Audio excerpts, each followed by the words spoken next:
We're going to keep on pushing. You're looking at the Al Qaeda leader here, of basically the leader of ISIS. And this is the Islamic State of Iraq and Syria. Now, this man should not even be the leader at this point. The only reason he is because they let him go. Imagine that, right? Arrested multiple times and released multiple times. Just like the top Taliban 5 that we just released.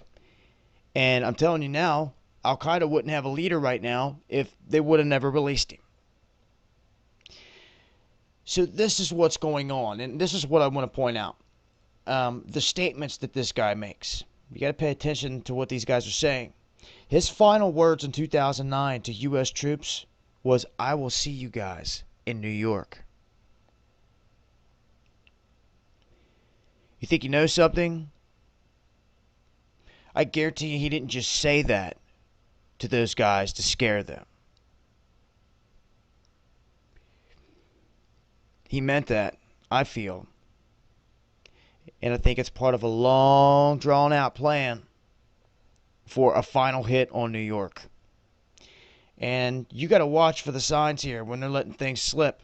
Now, like I said, this guy should not even be in power. But guess what? They let him free. What do you think's going to happen with the other 5 Taliban? Well, we get some nutcase back. ISIS leader to the USA, and this is the newest warning that I want to share with you. Soon, we will be in direct confrontation. Man that should not even be free is making these threats on America. And what are they doing? They're marching right toward Baghdad. What did we spend a decade in Iraq doing? This is such a charade, ladies and gentlemen. I want to point out what this guy's saying. He is threatening all of us as Americans and any troops that we have in the region. And this is what they plan to do, so that you know from here on out. When you hear anything about Iraq, Syria, this whole ISIS thing, this is it. This religious caliphate that they want to establish here. And I've already showed in other videos where they have already took the bulldozers and started bulldozing the berm, separating Syria and Iraq. This is what they want, and this is what they are doing right now. What have we done here? How could it get to this?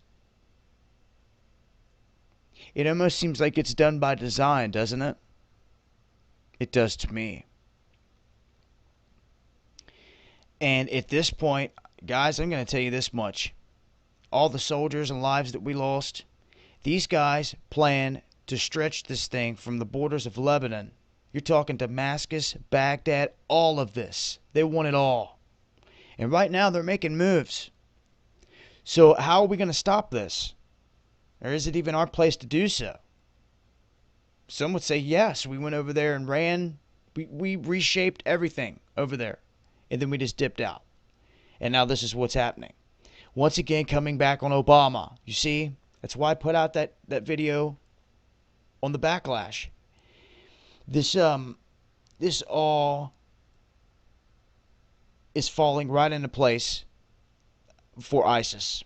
And there's no one there right now to stop them. They are crushing the Iraqi army, and Assad's army is busy fighting all the people that have been surrounding him and bombing him. So they're going to continue with this, and this is it right here. This is their goal. This is what they want. And there are literally hundreds of thousands of people fleeing Iraq into neighboring countries because of this. And you have Saudi Arabia and Iran on each side playing the puppet masters, sending troops in and backing this thing militarily and financially. So that's the latest. I wanted to point it out. This is the end goal when it comes to Iraq and Syria. This is what the enemies want over there. You're looking at it. This huge Islamic state that they're carving out as I speak. I'll keep you guys updated as I get more information, and I'll leave links so you guys can read all the rest of these stories and look into a little bit of detail here on what he's stating here with his threats. It's been Dabu7. Eyes open.